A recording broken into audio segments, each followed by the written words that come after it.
এই দেখুন ঢাকার রাস্তা, এটা মানে বাংলাদেশের রাজধানী ঢাকা, সেখানে একদম বলা যেতে পারে যারা একেবারে যুদ্ধের জন্য প্রস্তুত।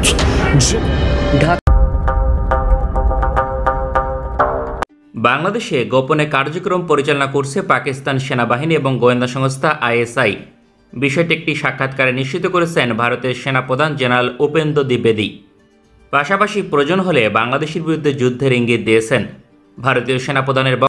ভারতের সেনাপ্রধান বলছে যে এই সরকারের সাথে সম্পর্ক নাই, কিন্তু আর্মির সাথে ভালো সম্পর্ক আছে। মানে বাংলাদেশের সরকারের সাথে সম্পর্ক নাই, বাংলাদেশের আর্মির সাথে সম্পর্ক আছে। ওরা নির্বাচিত সরকারের সাথে সম্পর্ক করবি, এই সরকারের সাথে প্রফেসর ইউনূসের সরকারের সাথে সম্পর্ক করবি না। মানে ইন্ডিয়ার সেনাপ্রধানও বাংলাদেশের দ্রুত নির্বাচন চায়, বুঝেছাও? আসসালামু আলাইকুম প্রিয় দর্শক শ্রোতা। হঠাৎ বাংলাদেশে দেখা গেল পাকিস্তানের সেনা। ভারতীয় মিডিয়া এটিকে অপপ্রচার করছে নাকি ঘটনা সত্য? ডক্টর ইউনূসের সরকারের সাথে কোনো সম্পর্ক নেই, ভারত এর সেনাপ্রধান এটি স্পষ্ট করেছেন। কিন্তু বাংলাদেশের আর্মির সাথে ভারতের আর্মির বা সেনাবাহিনীর সম্পর্ক আছে। কেন সম্পর্ক আছে? কারণ বাংলাদেশের বর্তমানে সেনাপ্রধান শেখ হাসিনার আজ্ঞাবহ দাস বা শেখ হাসিনার আত্মীয়। এ কারণে বর্তমানে অন্তর্বর্তী সরকারের সাথে কোনোই সম্পর্ক নাই। ভারতের সরকারের সেনাবাহিনীর সাথে সম্পর্ক আছে। ভারতের সেনাপ্রধান ইহা বলে কি স্পষ্ট করলেন? দ্রুত নির্বাচন চাচ্ছে, ডক্টর ইউনূসের সরকার উৎখাত হোক। আর এই নতুন নির্বাচনে কি আওয়ামী লীগ নির্বাচনে অংশগ্রহণ করতে পারবে? আশা করি সম্পূর্ণ ভিডিও জুড়েই থাকবেন, জানতে পারবেন এই সকল প্রশ্নের উত্তর। চলুন ভিডিওতে বিস্তারিত দেখে আসি। বাংলাদেশে গোপনে কার্যক্রম পরিচালনা করছে পাকিস্তান সেনাবাহিনী এবং গোয়েন্দা সংস্থা আইএসআই। বিষয়টি একটি সাক্ষাৎকারে নিশ্চিত করেছেন ভারতের সেনাপ্রধান জেনারেল উপেন্দ্র দ্বিবেদী। পাশাপাশি প্রয়োজন হলে বাংলাদেশের বিরুদ্ধে যুদ্ধের ইঙ্গিত দিয়েছেন। ভারতীয় সেনাপ্রধানের বক্তব্য খুবই স্পর্শকাতর এবং এর ফলাফল হতে পারে আঞ্চলিক লড়াই। গত 20 ফেব্রুয়ারি 2025 সালে গণমাধ্যমে বাংলাদেশ ইস্যুতে একটি সাক্ষাৎকার দিয়েছেন দেশটির সেনাপ্রধান। তার বক্তব্যের প্রধান উদ্দেশ্য ছিল বাংলাদেশ ইস্যুতে পাকিস্তান সেনাবাহিনীর আধিপত্য। বিষয়টি দেশটির জাতীয় নিরাপত্তার স্বার্থে বড় ধরনের হুমকি, কারণ গোপনে বাংলাদেশ সফর করেছে পাকিস্তান সেনাবাহিনী এবং গোয়েন্দা সংস্থা। শুধুমাত্র এখানেই শেষ নয়, শিলিগুড়ি করিডোর পর্যন্ত পরিদর্শন করেছে পাকিস্তান সেনাবাহিনী এবং গোয়েন্দা সংস্থা আইএসআই। এমনটাই দাবি করেছে ভারতের সেনাপ্রধান উপেন্দ্র দ্বিবেদী। পাশাপাশি বাংলাদেশের ভূখণ্ড ব্যবহার করে 7 সিস্টার বিচ্ছিন্ন করার পরিকল্পনা করছে পাকিস্তান সেনাবাহিনী। এ বিষয়ে ভারতীয় সেনাবাহিনী প্রয়োজন মনে করলে কঠোর পদক্ষেপ নিতে বাধ্য হবে বলে হুঁশিয়ারি দিয়েছেন। তাই আজকের প্রতিবেদনে তুলে ধরব পাকিস্তান সেনাবাহিনী এবং গোয়েন্দা সংস্থা আসলে কি বাংলাদেশ সফর করেছে, পাশাপাশি ভারতের পূর্বাঞ্চলে 7 রাজ্য বিচ্ছিন্ন করার পরিকল্পনা করছে। এক্ষেত্রে বাংলাদেশ সামরিক বাহিনীর ভূমিকা কী হবে? সাম্প্রতিক সময়ে বাংলাদেশে ভারতের মদতপুষ্ট সরকারের পতন হয়েছে, ফলে বাংলাদেশ থেকে অবৈধ কোনো কৌশলগত সুবিধা পাচ্ছে না ভারত এবং দেশটির সামরিক বাহিনী। ভারতের হুমকি মোকাবেলায় অন্তর্বর্তীকালীন সরকার পাকিস্তানকে কাছে টানার চেষ্টা করছে এবং সফল হয়েছে। কারণ গত 6 মাসে বাংলাদেশের সকল উচ্চপদস্থ সামরিক কর্মকর্তা পাকিস্তান সফর করেছে। পাশাপাশি পাকিস্তানের সকল গুরুত্বপূর্ণ স্থাপনা পরিদর্শন করেছে। একমাত্র সেনাপ্রধান জেনারেল ওয়াকারুজ্জামান পাকিস্তান সফর করেনি। সুতরাং পাকিস্তানের সাথে বাংলাদেশের কৌশলগত সামরিক সম্পর্ক কতটা দ্রুত এগিয়ে যাচ্ছে তা বলার অপেক্ষা রাখে না। বিপরীতে পাকিস্তান সেনাবাহিনীর কোনো উচ্চ পর্যায়ের প্রতিনিধি দল এখনও বাংলাদেশ সফর করেনি। এটি হবার কথা নয়। সম্ভাবনা বেশি পাকিস্তান সামরিক বাহিনীর কোনো প্রতিনিধি দল অবশ্যই গোপনে ঢাকা সফর করে থাকতে পারে। অন্যদিকে ভারতের স্পর্শকাতর ভূখণ্ড শিলিগুড়ি করিডোর পরিদর্শন করেছে পাকিস্তান সেনাবাহিনী এবং গোয়েন্দা সংস্থা। এটি সম্পর্কে সম্ভবত বাংলাদেশ সামরিক বাহিনী এবং গোয়েন্দা সংস্থা অবগত নয়। পাকিস্তান দীর্ঘদিন থেকে ভারতের বিভিন্ন স্বাধীনতাকামী সংগঠনকে সহযোগিতা করছে। এক্ষেত্রে কাশ্মীর, পাঞ্জাব এবং 7 সিস্টার অন্যতম। শিলিগুড়ি করিডোর হচ্ছে ভারতের সবচেয়ে দুর্বলতম স্থান, কারণ এখানে মাত্র 22 কিলোমিটার দখল করতে পারলে ভারতের প্রায় 3 লক্ষ বর্গ কিলোমিটার হাতছাড়া হবে। পাকিস্তানের গোয়েন্দা সংস্থা মিয়ানমারের ভূখণ্ড ব্যবহার করে 7 সিস্টারের সহযোগিতা পাঠায়, যার ফলে মণিপুর, নাগাল্যান্ড এবং মিজোরাম স্বাধীনতার পথে অনেকটাই অগ্রসর। বিশেষ করে মণিপুর এখন ভারতের বেসামরিক প্রশাসন নিয়ন্ত্রণ করতে পারছে না, যে কারণে চলতি মাসেই মণিপুরের নিয়ন্ত্রণ নিয়েছে ভারতীয় সেনাবাহিনী। পরিস্থিতি এতটাই ভয়াবহ যা গণমাধ্যমে প্রকাশ করছে না।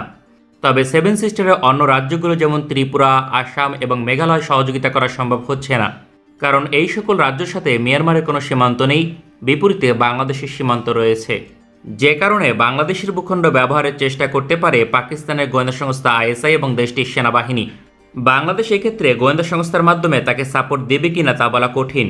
তবে রাষ্ট্রীয় নিরাপত্তার সাথে অবশ্যই এই ক্ষেত্রে সহযোগিতা করা প্রয়োজন, কারণ ভারতের গোয়েন্দা সংস্থা পার্বত্য চট্টগ্রামে স্বাধীনতার উস্কানি দিচ্ছে। সাম্প্রতিক বছরগুলোতে পার্বত্য চট্টগ্রামে ভারতের আধিপত্য বৃদ্ধি পেয়েছে, অথচ পার্বত্য চট্টগ্রামে বাঙালি জনগোষ্ঠীর সংখ্যা 50% কিংবা তার চেয়ে বেশি, অথচ এর চেয়ে করুণ অবস্থা 7 সিস্টারের প্রতিটি রাজ্যে। তাছাড়া ভৌগোলিক কারণে ভারতের অবস্থান আরও শোচনীয়। এই সুযোগ কাজে লাগিয়ে পাকিস্তান এবং বাংলাদেশের গোয়েন্দা সংস্থা 7 সিস্টারের সহযোগিতা করতে পারে। কৌশলগত কারণে এটি করা সময়ের দাবি, কারণ একই ধরনের পদক্ষেপ ভারত এক প্রকার অফিসিয়ালি নিচ্ছে। দেশটির জাতীয় নিরাপত্তা উপদেষ্টা অজিত দোভাল পার্শ্ববর্তী দেশগুলোর বিরুদ্ধে এই ধরনের পদক্ষেপ গ্রহণের ইঙ্গিত দিয়েছেন বহু বছর পূর্বে, যার ফলাফলস্বরূপ পাকিস্তানের বেলুচিস্তান, বাংলাদেশের পার্বত্য চট্টগ্রাম, শ্রীলঙ্কার তামিল টাইগার এবং নেপালের সীমান্তবর্তী অঞ্চল স্বাধীনতার চেষ্টা করছে, যার পিছনে সরাসরি সহযোগিতা করছে ভারতের গোয়েন্দা সংস্থা। এমন ভূরাজনৈতিক বাস্তবতায় পাকিস্তানের গোয়েন্দা সংস্থা ISIর সাথে যৌথভাবে কাজ করলে বাংলাদেশ যেমন নিরাপদ থাকবে, একই সঙ্গে দীর্ঘমেয়াদে প্রতিবেশী পরিবর্তন হবে, অর্থাৎ 7 সিস্টার স্বাধীন হবে, যা এই অঞ্চলে ভৌগোলিক অবস্থান বদলে দিবে। এর ফলে সবচেয়ে লাভবান হবে বাংলাদেশ, কারণ চীনের সাথে তখন সরাসরি স্থলপথে বাণিজ্য করা সম্ভব হবে। এছাড়াও ভারতের সাথে বিশাল সীমান্ত থাকবে না, ফলে জাতীয় নিরাপত্তা শক্তিশালী হবে। নিঃসন্দেহে পাকিস্তানের গোয়েন্দা সংস্থা ISI বাংলাদেশে তাদের প্রভাব বিস্তার করেছে।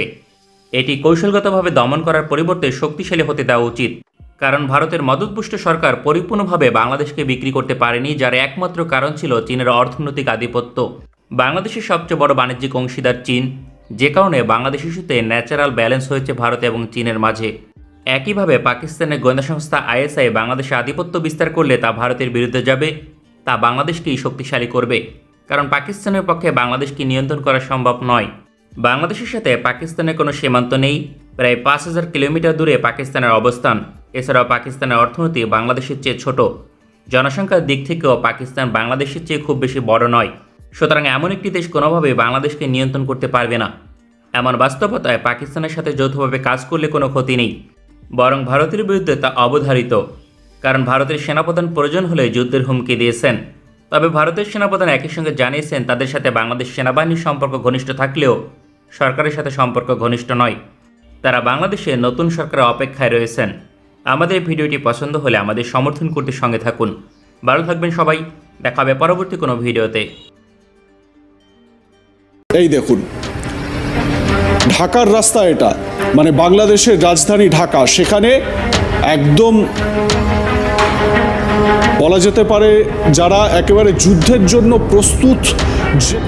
ঢাকার রাস্তায় পাকিস্তানের সেনাবাহিনী, এমন তথ্য প্রমাণ যুক্তি দেখিয়ে একটি প্রতিবেদন করেছে ভারতের গণমাধ্যম আজ তাক বাংলা। পাকিস্তানের পাঞ্জাব পুলিশের সাথে তার মিল রয়েছে বলে তার তথ্য দেওয়া হয়েছে। ঠিক কমান্ডো স্টাইলে গাড়ি থেকে নেমেই তারা এগিয়েও যাচ্ছে। প্রমাণ আছে ঢাকার রাস্তায় পাকিস্তানের সেনা। এবারে প্রশ্ন হচ্ছে তারা ঢাকার রাস্তায় কি করছেন? আর এই গণমাধ্যমে তা স্বীকার করে সাক্ষাৎকার দিয়েছেন বাংলাদেশের এক আইনজীবী। আপনার বাংলাদেশের সেনাদেরকে আপনার প্রশিক্ষণ দেবার জন্য। তো এই ব্যাপারটা আমাদেরকে প্রচন্ডভাবে অবাক করেছে। আসলে এই বাহিনীকে এ নিয়েও সামাজিক মাধ্যমে উঠছে প্রশ্ন, কারা এরা? এমন বাহিনী কি দেখেছে বাংলাদেশ? সত্যি কি পাকিস্তানের সেনারা বাংলাদেশে ঢুকে পড়েছে, বা বাংলাদেশের অন্য নিরাপত্তা বাহিনীর কোনো রকম ভাবে জওয়ান এরা নন? 26 ওয়াটের মেম্বার এরা বা জওয়ান এরা। তবে ঘটনার বিশ্লেষণ করতে গিয়ে তথ্য এলো সামনে। মূলত এটি আর কেউ নয়, সোয়াট, ঢাকা মেট্রোপলিটন পুলিশের আরেকটি অভিজাত কৌশলী ইউনিট, যা 28 ফেব্রুয়ারি 2009 সালে প্রতিষ্ঠিত হয়। বিশেষ অস্ত্র আর কৌশল নিয়ে ঢাকা মেট্রোপলিটন পুলিশের গোয়েন্দা শাখার অধীনে সোয়াট পরিচালিত হয়। তবে পাকিস্তান নয়, আমেরিকার সোয়াট টিমের আদলে তাদেরই অর্থায়নে, তাদেরই ট্রেনিংয়ে এবং তাদেরই সব ইকুইপমেন্ট সজ্জিত হয়ে বাংলাদেশে যাত্রা শুরু করে তারা। আর সেটিকে পাকিস্তানের আর্মি বলে জানিয়ে দিচ্ছে ভারতের গণমাধ্যম। পাকিস্তানের সেনা এখন ঢাকার রাস্তায়, এবার এদের হাতে কি কি থাকে। প্রিয় দর্শক শ্রোতা, এই বিষয়ে আপনার মতামত থাকলে কমেন্ট বক্সে আপনার মতামত লিখবেন। কমেন্ট বক্সটি আপনার, অবশ্যই আপনার মন্তব্য আমরা পড়ি, অবশ্যই মন্তব্য ঘরে আপনার মন্তব্য লিখে যাবেন। আজকে এই পর্যন্তই, আল্লাহ হাফেজ।